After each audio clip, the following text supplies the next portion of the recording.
Hey folks, what's up? This is Adam here. I can't see the guy. Welcome to the Movie Vault. Want to do a movie review on a film which I just watched moments ago. Drive-Thru from 2007. It is a slasher movie, slasher horror. Now, I saw this movie round about the time it came out. Like I said, this movie came out in the year of 2007. I kind of watched it for the first time in 2008, 2009. And now I've just got done watching it moments ago. What caught my eye immediately was the front cover. It's a killer clown movie. Okay, and everyone knows how I feel about killer clowns. They're a big hobby of mine. You know, I'm fascinated by killer clowns in horror movies. You know, I like Pennywise. Well, Tim Curry's Pennywise. I don't like Bill Skarsgård's Pennywise. You know, that's another video for another day. I don't like Bill Skarsgård's Pennywise.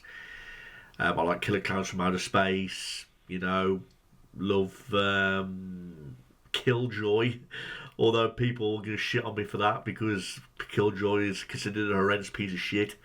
But I like Killjoy for guilty pleasure reasons. I like Art the Clown from Terrifier. You know, there's loads of killer clown movies out there which I really enjoy. I even love the low budget, shitty, again, guilty pleasure horror movies because there's a lot of movies around with killer clowns in. You know, there's just so many of them. Killer clowns are a big characteristic aspect in horror movies these days, you know. It's so easy to make a clown look scary, you know what I mean? Now, in this movie, we've got a clown dressed up as a mascot for this fast food burger shop, Hella Burger, by the name of Horny the Clown.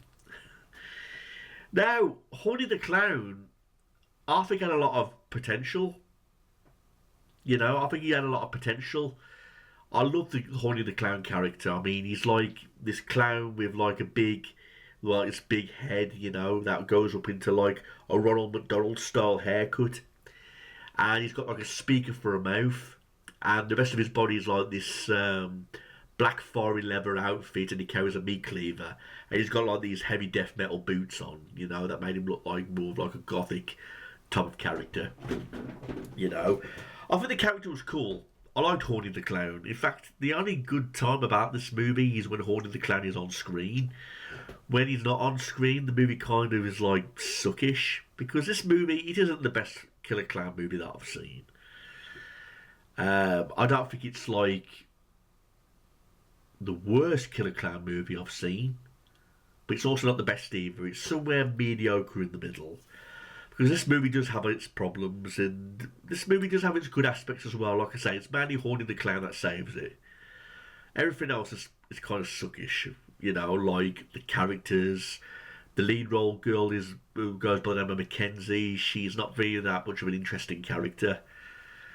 I mean, the film opens up, you know, with these these gangster type of kids, these teenagers, going to a drive-thru of Hella Burger. And they're acting all gangsterish, like all hardcore. You know, when when Horny the Clown through the speaker says, "I want to fuck you whore," this gets one of the gangster guys angry, so he goes into Hella Burger all on his own to try and kill him for saying that about his girlfriend. And the first thing I'm saying is to myself is, don't you think there's something wrong here? Because Hella Burger was closed, there's no lights on, there's nobody inside except this one guy speaking at a drive-thru. Can't you sense something is wrong? But he goes in through Hella Burger anyway. And that's when the first kill happens, and it's off screen.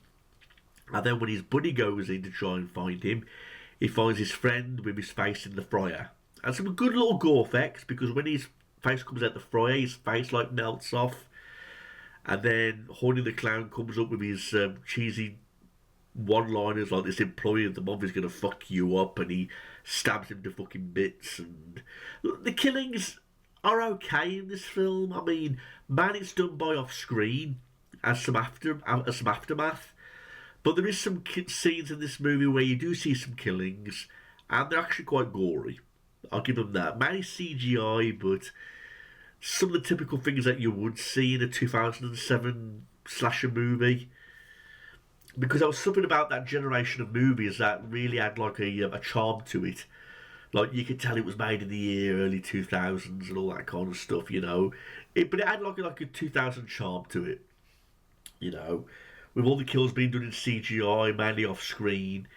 And what you did see was some pretty okay effects, you know. Like I say, we saw the face melting screen, um, face melting scene at the start, you know, with the gangster guys, like his face peels off in the fryer. Um, we see a ride scene at a carnival, you know, where this guy and this slut is like going through this ride, and when the light shines on the guy, you know, he's like teeth are here and his head's like folded out back there because Horny the Clown slices in with the meat cleaver. There's a playpen scene at Helleberger restaurant, you know, where these two assholes are like wrecking the play area. One of them's having to piss up against a speaker, and Horny the Clown appears like in the playpen, and he throws like the meat cleaver and he goes into this guy's head. You know, so like I say, it's all Horny the Clown that makes this movie interesting. The rest of all the remaining characters in this movie are all these teenagers, you know, just doing typical teenage things. I mean, you get Mackenzie at the start of the film, opening up the film like as if she's in a band. And that's not referenced again throughout the whole movie. So you got Mackenzie like as if she's in a band and like this girl band, but it's never mentioned or done again for the rest of the movie. It's only the opener.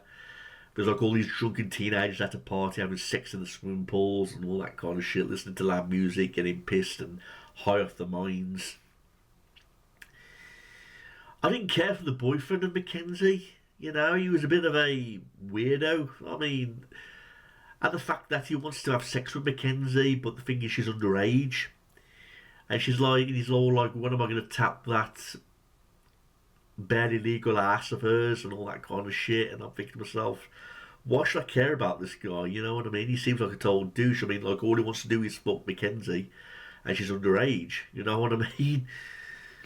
So I've got no reason to like this guy. You know what I mean? He wants to have sex with an underage girl. I mean, what the fuck's wrong with you? I mean, pedo.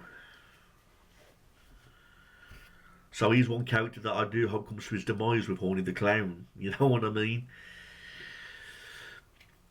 But there's some weird scenes. There's some scenes I don't get. I mean, it's like the scene with the Ouija board because Mackenzie and her friends get this Ouija board and they mess around with this Ouija board and they think to sell. And one of them says, maybe we could communicate with the dead like Charles Manson. And I'm thinking to myself, Charles Manson was alive at that time, so was he referring to Charles Manson as part of the dead? You know, when he was still alive at the time. You know, and in terms of other characters, you get this fat cop by the name of Crockers, but people keep calling him Crackers, you know, and that joke is like retold again and again throughout the whole film, up to the point where it does kind of get annoying. It was funny for the first few times, but then he keeps on saying, it's Crockers, it's Crockers, it's Crockers, and that kind of like went overdone, you know, and it went up to the point where it just got annoying and it wasn't even funny. I mean, he was a fine character, you know, and he was trying to do like a good job of being a comedic, like for his comedic role, but on the whole, it wasn't that funny. But there's a scene, you know, where sorry, I need to say Art the Clown then, where Horny the Clown's chasing Mackenzie throughout the school because the janitor finds the camera and the janitor's hanging in the bathroom and one of her friends has got like a microwave on her head. And I'm thinking to myself, oh look, we're taking a chapter out of Saw here, you know, there's a Saw scene and you see there's blood coming out of her eyes and her face explodes inside the microwave, so that was like a funny thing, you know. But while Horny the Clown's chase after Mackenzie, we got this rock music playing, this heavy rock music playing. You can't really tell what's being said or heard. It's just like this Bashing Brains is the name of the song's called, and it's like this heavy rock music that plays every time when Horny the Clown is chasing Mackenzie. And it's very heavy, it's very death metal like, you know. But like I say, Horny the Clown I keep saying this, Horny the Clown saves the fucking movie. Throughout the whole movie when Horny the Clown's not on, you think to yourself, when's Horny the Clown going to show up? Because like I say, I didn't care for the characters. I didn't care for the rest of the storylines. In fact, when it got to the ending, the last half, when they revealed like the true background of Horny the Clown, I was kind of disappointed because I thought that was copying off Nightmare on Elm Street. because Mackenzie's mother says that when she was young, she knew this boy who worked at Hella Burger. They played a prank on him and it went wrong, and he ended up getting burnt alive. And now the father of the boy who got burnt alive, he's like coming after all the children of the parents. So that was my laptop. Coming after the children of the parents, to give them a hint to like what it was like to lose a son. And I think to myself, that's so Nightmare on Elm Street-ish, and I mean, they're copying off Nightmare on Elm Street. And it's like at the end also when Mackenzie's tied up around the table with her dead friends. And I think to myself, first of all, we're copying off Nightmare on Elm Street. And here, they're also copying off Texas Chainsaw Massacre. Because that's what it seemed like at the end, Texas Chainsaw Massacre. She's sitting around the table all tied up and she's losing her mind screaming, because Mackenzie's going to burn her alive and all that kind of shit. And so Horny the Clown's going to burn her alive. And, she drinks whiskey and then she spits fire when Horny the Clown lights a match to set her on fire. He blows whiskey like flammable flames on him and to make him set on fire.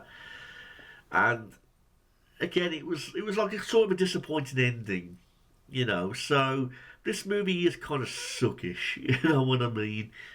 Horny saved it. He's the only character I liked. The rest of the characters were fairly weak. The story's not that good. And like I said, they could have come up with a better story because I think the Horny the Clown character had like so much potential.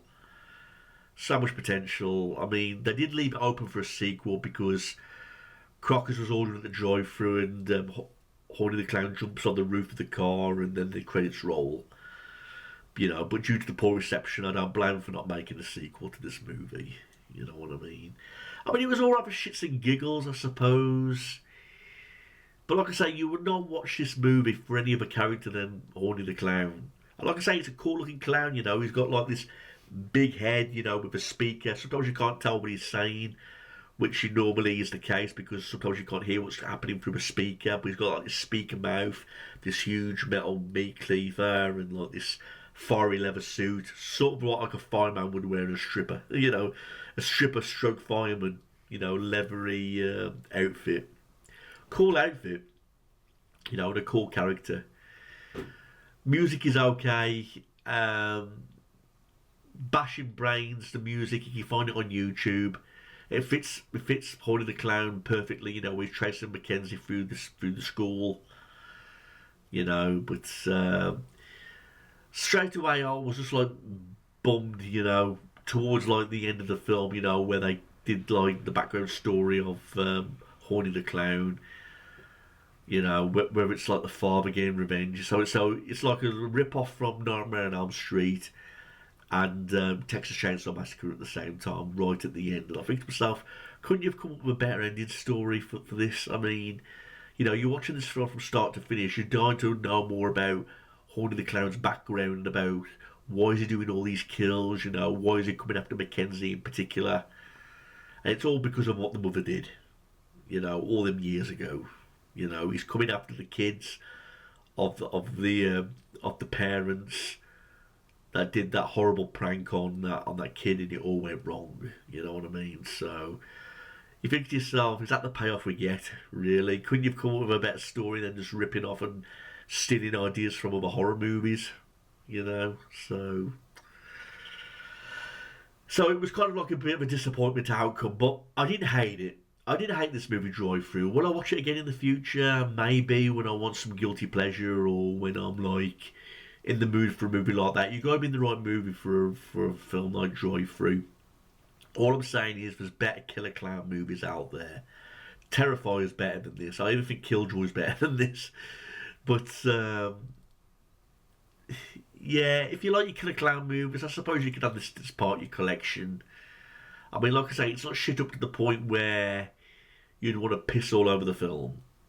But again, it's not the worst killer clown movie I've seen. It's definitely by far not the best either. But I'm glad it's over. Like I say, I'm not in any legal rush to watch it again. But Again, if you like your shitty low budget horror movies, then I do recommend this one, but it's not one that I would personally watch again and again. That's all I want to say. The character is the only thing I'm interested in. The rest of the movie was kind of suckish. So thanks for watching this, everybody. Email me if you've got any questions, and please leave a comment below. Thanks.